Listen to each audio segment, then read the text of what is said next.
Are you sick and tired of having boring breakfast? Good, because breakfast burritos are definitely not your typical morning routine. This is one hell of a way to start the day, filled with refried beans, fiery chorizo, and a cooling guacamole. These tick all the boxes. But I'm also pretty sure that you will love these for brunch, lunch, or dinner. Let's begin by making a classic guacamole.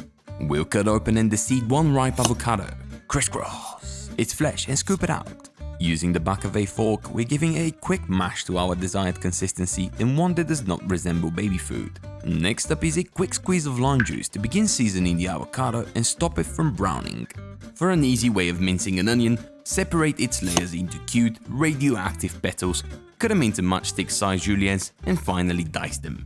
We're quartering one medium tomato and removing its seeds by running a knife along the inside of the skin.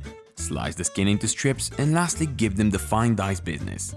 If you don't shy away from a little heat, this is a great point to bring in your favorite pepper of choice. Jalapeños are quite typical, but just one of many options. Quick fine slice action and into the bowl our peppers go.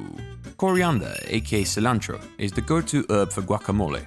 If you do commit, roll its leaves tight like a cigar and give it a quick chop for a fine slice. A touch of garlic can also be added to the mix, but go easy so you don't kill the final flavor. Turning it into a paste feels like a good solution to sneak it in.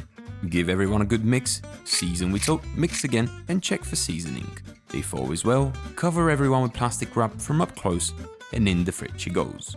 Next up on the condiment list is a fiery roast tomato salsa. Only thing to prep here is 1 onion. These are going on a roasting tray, along with 4 to 5 tomatoes and 2 to 3 jalapeños or any other oven-friendly chilies. Quick rub with grapeseed oil to promote even cooking, and these are going under the broiler for about 5 minutes. We're then going to add 3 to 4 cloves of garlic with a touch of oil to the tray and broil everything for another 5 minutes until it's nicely charred. Let this cool down for easier handling, and everyone's then taking a trip to the food processor, together with a touch of cilantro, a strong squeeze of lime juice, a generous pinch of salt, and a quick spin.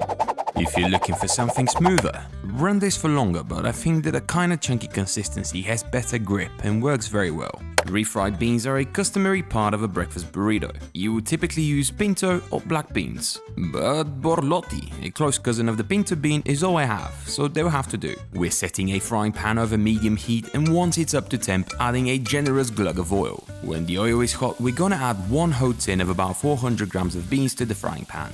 This is a good spot to also season our beans with a strong pinch of salt and a squeeze of lime juice. We'll cook these over medium heat for a couple of minutes and optionally mush them with the back of a wooden spoon for a smoother consistency. You'll soon see them thicken and turn into a hearty bean mash. Before we get to the actual cooking, there's 2 final pieces of prep we need to do. We'll peel, top, tail, and thick slice, which I totally didn't just make up, 1 sweet potato. That will then turn to bâtonnets, or in regular person terms, something akin to a french fry. The last step is to cut these into this episode's favorite cube-shaped pieces.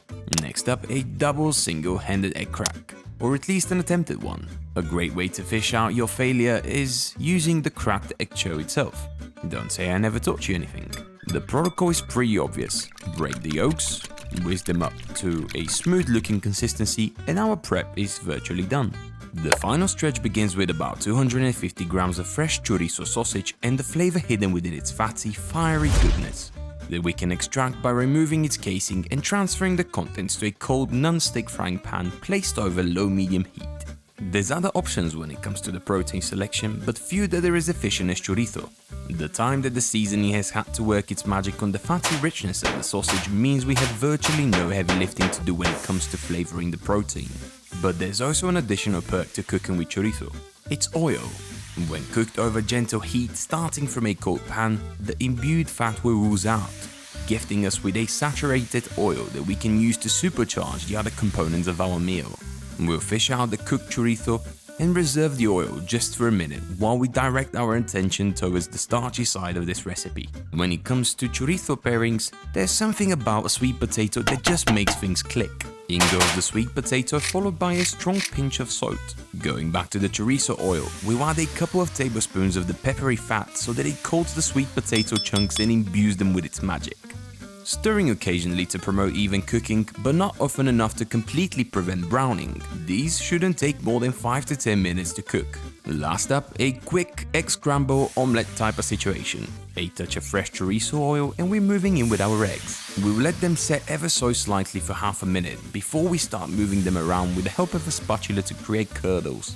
The end product we're looking for is a moist, but not too moist of an egg scramble meets omelette. So at the end of the cooking time, we're gonna go ahead and give this a strong pinch of salt and the customary crack of pepper.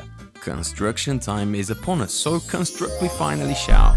I've absolutely no clue what order to go in, but we'll try my best for that not to show, so let's start with a strong tablespoon of the mushy beans that will smudge as our base. We'll come behind with a tablespoon of the pungent chorizo and chase with a touch of low moist mozzarella, a sprinkling of mild cheddar, a tablespoon of our gnarly sweet potatoes, and I forgot the guac and salsa. Once we fetch that into frame, might as well use it and top everything with a generous tablespoon or two of guacamole and a generous helping of the breakfasty element of this meal, the egg scramble.